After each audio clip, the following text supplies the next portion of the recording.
We are letting it warm up, but we are doing it live. And only a couple of games to go over. And these afternoon games aren't really so very good. Did we just see the final game of Adam Gase as head coach of the Jets? No. 24-0. Dolphins get the win over the Jets. And I mean, for who? For what? I'll go the old Ricky Waters thing. Like, all right, Frank Gore running hard for 46 yards. Rashad Perriman played. That's noteworthy. 4 for 62. Jamison Crowder, 7 for 48. So, of course, Joe Flacco was out there. And, well, no points, no life, no energy from this team. Really not much to take away, Bloom. And we're just sitting here waiting for Adam Gase to be removed as the Jets head coach. Yes, I'd love to hear some perspectives from players who played under Adam Gase, just to find out, does it reduce it to just being a job? Does it take the joy out of it? Does it make you go through the motions? Gase is a placeholder head coach. Flacco is a placeholder quarterback. This is a placeholder franchise at this point.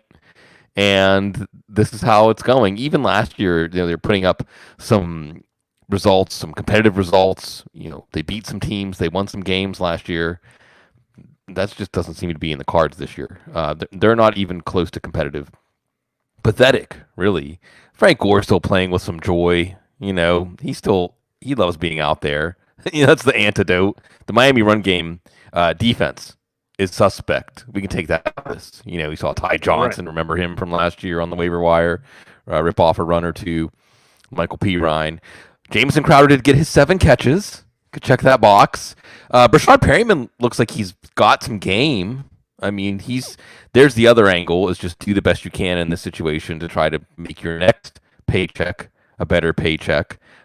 They face Buffalo next week. I don't think they're actually competitive with Buffalo into the third quarter in that first game. I don't know if we'll see Sam Darnold. If I'm Sam Darnold, I'm just like, oh, I don't know, not yet, not ready yet. Yeah, no, yeah. Save it for the next team, or at least the next coach. I know what's next for Adam Gase, Bloom. A meeting with the Bobs. Yeah. That's true. Dolphins side. Hey, we got to see Tua out there because it was a blowout. But Ryan Fitzpatrick before 191, 3 touchdowns, 2 INTs. Adam Shaheen 3 for 51 and a touch. Preston Williams only 2 catches for 18 yards, but for a touch. Durham Smythe there 1 for 4 and a touchdown. Devontae Parker 3 for 35. Miles Gaskin 18 for 91. Matt Breida 6 for 15. Gaskin also had 4 for 35 as a receiver. Breida 2 for 7 as a receiver. So we felt this was going to be a big Dolphins win. It was, but it kind of wasn't as fulfilling, Bloom, as some, people rolling the dice on Dolphins players might have thought it would be. True. And I mean, look, at this point, it's too easy. You let up. Fitzpatrick had 3 touchdowns early, and then got a little loose with it later on because the game was well within hand. Hey, here's what's important, Cease. The Dolphins are ahead of the Patriots in the standings. I don't think they would make the playoffs today, but they're right there. So that's exciting, The idea of Ryan Fitzpatrick going in as a road underdog in the first round of the playoffs, trying to knock someone off, like a Ravens team or something like that. That's fun. And when you're winning games this comfortably against bad teams, you can start thinking that way. Start thinking of yourself as a decent team. Miles Gaskin had his best day of the year on the ground against a somewhat tough, at least on paper, defense. We did see Devontae Parker get dinged here with a groin injury. Already had a hamstring. And it is the bye next week for Miami. He gets to heal, but you just wonder if, as the season goes on, maybe he wears down. Maybe it's Preston Williams, not Mike Gesicki. And the thing about Mike Gesicki is, he can either give you a week that really tilts your lineup, tilts the matchup in your favor because it's a big game, big play for a tight end, or he comes up really small. And it was actually Adam Shaheen. Shaheen's done more in a few games with Miami than he did his whole career in Chicago. And it's just something to watch. But, I mean, this is just a boring ho-hum blowout win at home. Tua gets on the field. I mean, that's where it's at. See, like I said, exhibition. You get a chance to show everybody the new draft pick, and respectable football is back in Miami. Yeah, we can't really say that. Can't really say that about Green Bay and Tampa Bay. I thought this was going to be a lot better. I thought this was get your popcorn. Oh Yeah. my God, what a battle! And I think I picked Green Bay in this one, and they got up 10-0 first quarter. You're like, nice. And then Tampa scored 28 in the second quarter. And then Green Bay never scored again. This seemed like it was 38-10 almost the entire game. And it just wasn't very compelling as the Buccaneers deliver the first loss of the season for the Green Bay Packers. Aaron Rodgers, 16 of 35, 160 yards, no touchdowns, 2 INTs. Devontae Adams was back 6 for 61. It's enough upon his return. Marcus Valdes-Scantling, 3 for 32.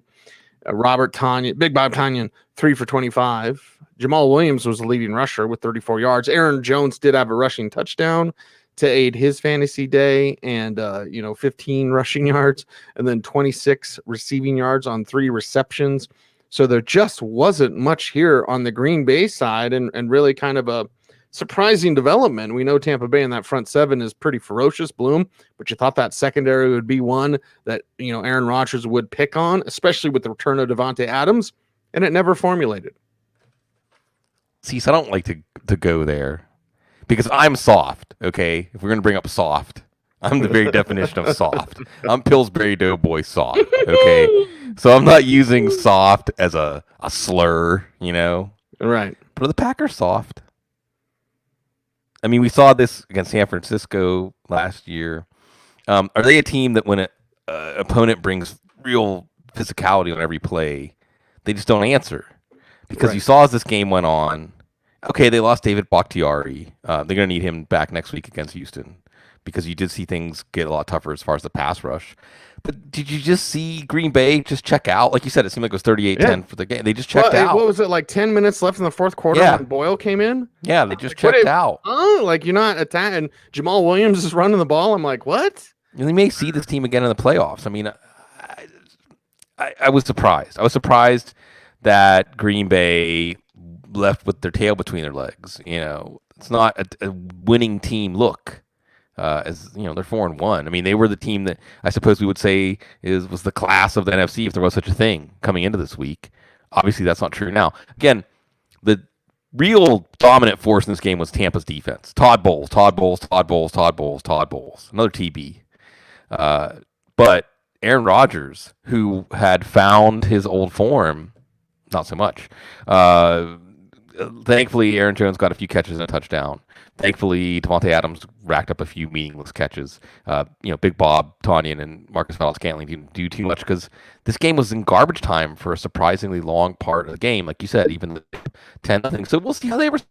Houston. We'll see how they respond in general and what opponents can take out of this because Tampa Bay's defense has played with this kind of intensity all year, but not everybody has backed down from them in this way. Chicago didn't back down, New Orleans didn't back down.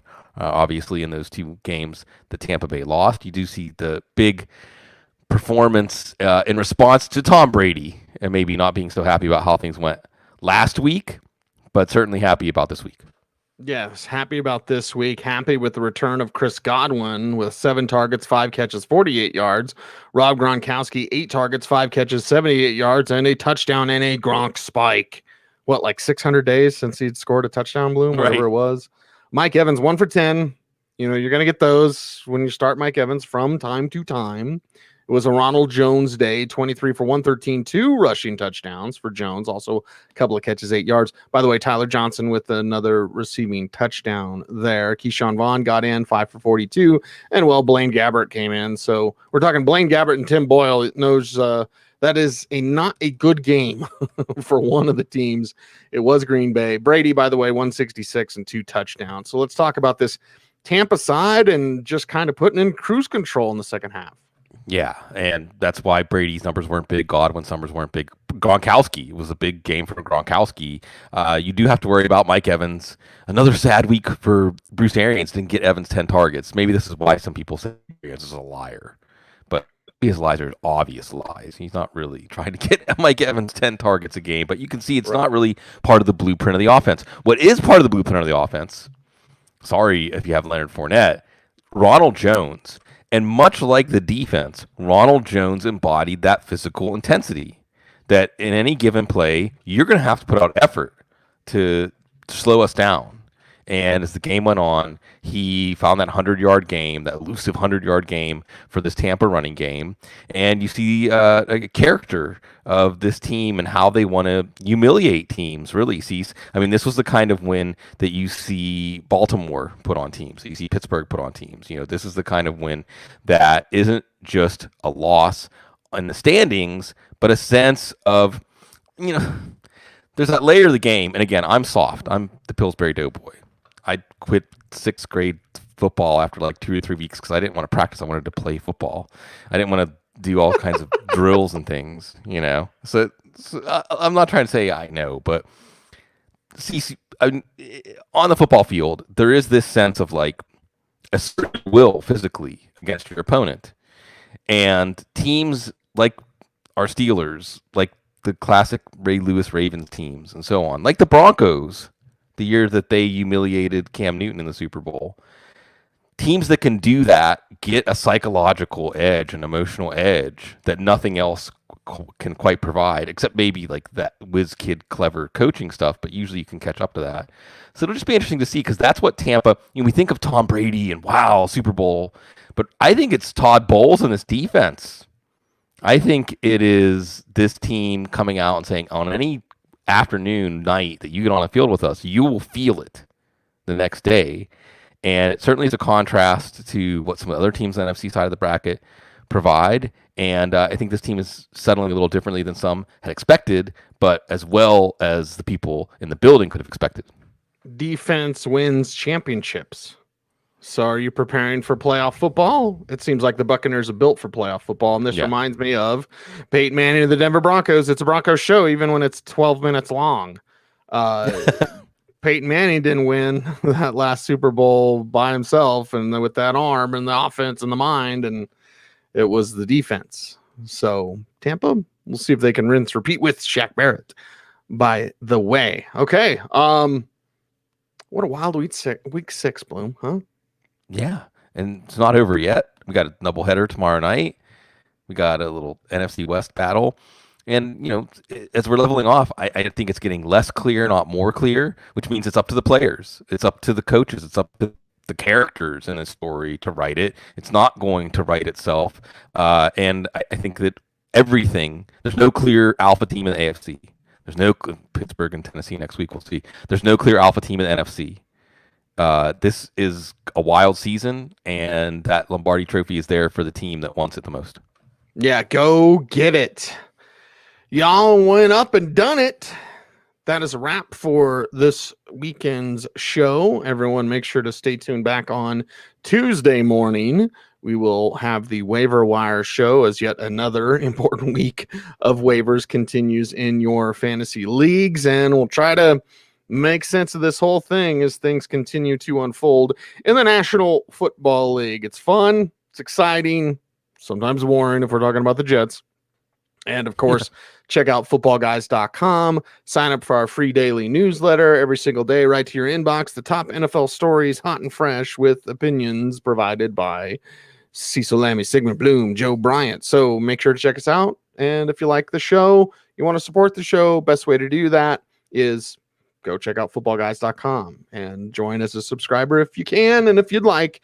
And we certainly appreciate you for liking, commenting, sharing, subscribing, hitting the notification bell so that you never miss a vid here on YouTube. Thanks for listening on Spotify. Thanks for listening on Apple Music. And I'm Cecil Lammey saying thanks. He's Sigmund. I'm Cecil. We're the Audible. Stay tuned and stay frosty.